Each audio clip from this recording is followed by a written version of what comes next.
the house of the friend of God. In an age when the world was steeped in shadow and superstition, the tent of Abraham was a beacon of light. He was the friend of God, a title earned through a lifetime of unwavering faith. He was a legend who had faced down a tyrant's fire and walked out unharmed, a patriarch who had proven his devotion in trials that would have broken any other man. His home, pitched on the sun-scorched plains of ancient Canaan, was a sanctuary of belief, and his generosity was so boundless that no traveler ever passed without being welcomed to his table. By his side stood his wife, Sarah, a woman of immense grace and quiet strength.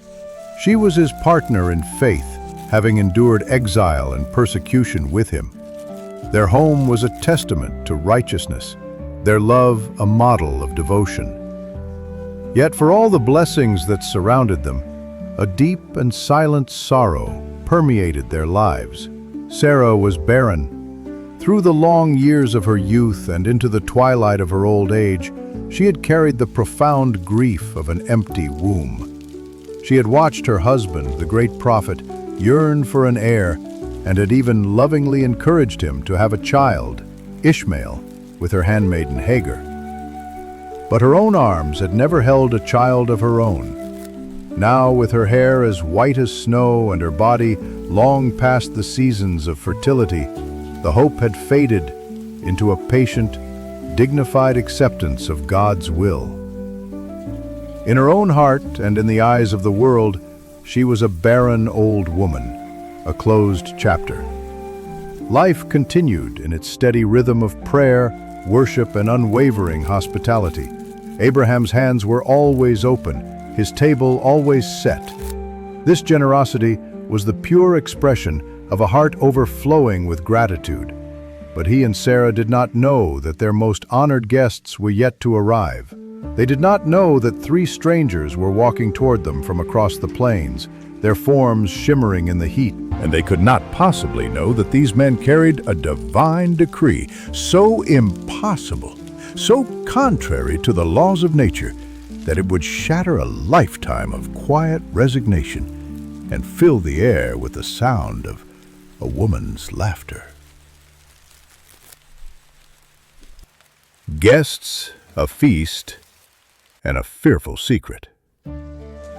Seeing the three handsome strangers approach, Abraham rushed to greet them with the warmth and honor for which he was famous. Assuming they were weary travelers, his first instinct was to serve. He hurried to his family and prepared a magnificent feast, a whole roasted calf, the best he had to offer. He placed the steaming, generous meal before them and invited them to eat. But the guests did not move.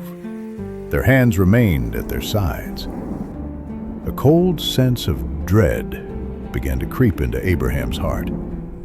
In the code of the ancient world, to refuse a host's food was an ominous sign, a signal of ill intent. Fear, a rare visitor in the heart of God's friend, began to take hold. Who were these men? And what was their purpose? Sensing his anxiety, the men finally spoke, their voices calm and reassuring. "Do not be afraid," they said, revealing their true identities. They were not men, but angels, messengers sent by Lord of the worlds in human form. Abraham's fear instantly vanished, replaced by a profound awe. The angels revealed the first part of their mission, and the mood in the tent turned grave. They were on their way to the decadent cities of Sodom and Gomorrah to deliver a final judgment upon the people of his nephew, the prophet Lot. Those communities had sunk so deep into corruption and arrogance that their time has come. An overwhelming punishment was decreed. Abraham's compassionate heart ached at the news. He began to plead for them, arguing that Lot, a righteous man, was still among them. The angels assured him that Lot and his family would be spared, but the fate of the cities was sealed. The shadow of this impending doom hung heavy in the air. Listening from behind a curtain, as was the custom, Sarah heard it all. She heard of the angels, and she heard of the terrible justice about to befall the sinful people. But the angels had not finished.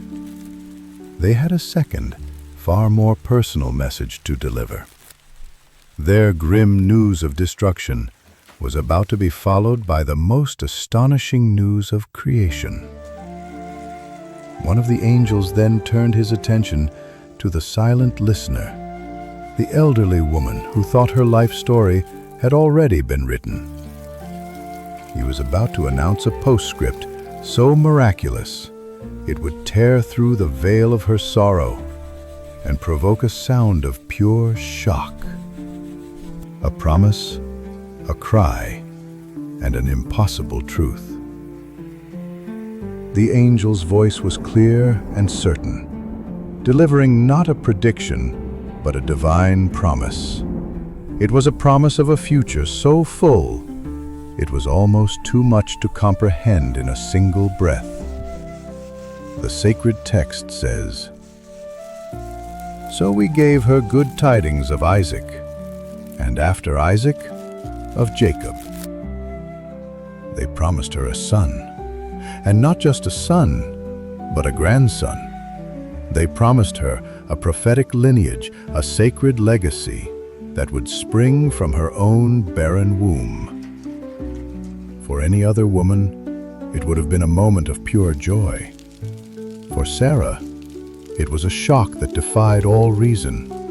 The news was so contrary to the lifelong reality she had known that it broke through her quiet composure. She let out a laugh, not a gentle laugh of happiness, but a sharp, involuntary gasp of utter disbelief.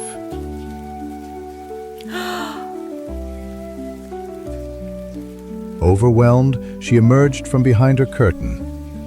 The Holy Scripture describes her crying out and striking her face in a gesture of pure, unadulterated astonishment. The impossible dream she had long ago buried was being presented to her as fact, and the shockwave was physical. Her words came tumbling out, a protest not against God, but against a reality that had just been turned upside down.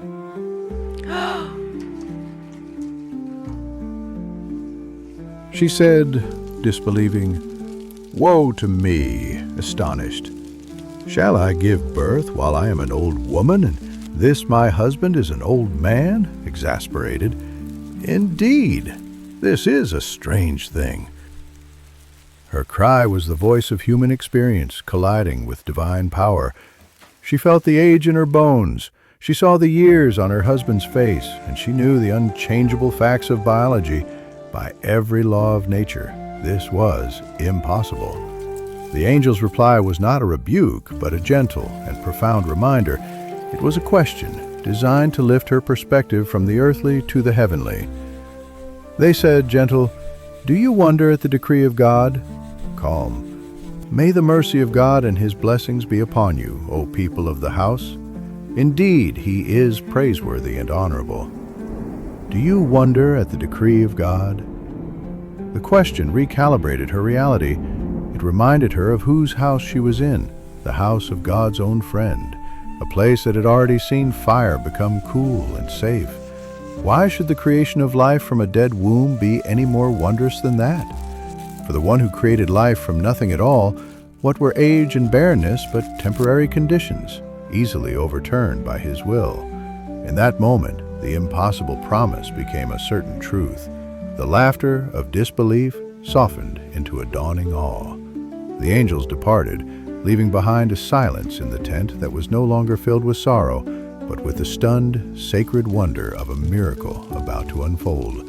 A son was coming.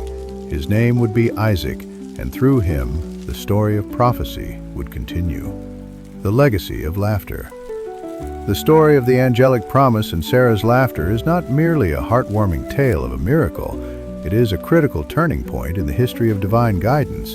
For the final prophet, Muhammad, and his followers, this account served as a powerful lesson in God's absolute power. To a small community facing what seemed like insurmountable odds, the message was clear. The God who brings life from a barren womb can surely bring victory from a state of weakness. The most enduring legacy of this event is the establishment of the second great branch of Abraham's prophetic family. From his firstborn, Ishmael, the Arab line would eventually culminate in the final prophet Muhammad. From his second son, Isaac, born of this miracle, would come Isaac's own son, Jacob, who was also named Israel. Jacob would become the father of the 12 tribes and the patriarch of the long line of prophets sent to the children of Israel, including such luminaries as Moses and Jesus. Isaac's birth was not just a private family joy, it was a cornerstone in the divine architecture of human guidance. Thoughtful. This story stands as the ultimate scriptural argument against despair. Sad. By any human measure, Sarah's situation was hopeless. Her cry is the cry of every person who looks at their life and sees no way forward. The angel's questioning, "Do you wonder at the decree of God?" is the eternal answer to that despair. It teaches that our understanding of what is possible is tragically limited, while God's power is absolutely limitless. For people today, the lessons are as fresh and relevant as ever. Thoughtful. In a world that puts its ultimate faith in what can be measured and proven, this story is a call for humility. It reminds us that while we must strive and use the means available to us, the ultimate cause of all things is God. It teaches us to trust in God's timing. Sarah and Abraham received their greatest gift not in their vibrant youth, but in their frail old age, making the miracle undeniable and its lesson eternal. A delay in our own lives may not be a denial, but rather the preparation for a blessing far greater than we could have imagined. Hopeful. The laughter of Sarah, which began as a cry of shock, has become a legacy of hope. Inspirational. It is the sound of human limitation meeting divine omnipotence. It is an eternal testament to the fact that from the most barren lands, the most hopeless situations, and the most aged of wombs, the Lord of all worlds can bring forth life, light, and a lineage of prophets to guide humanity home.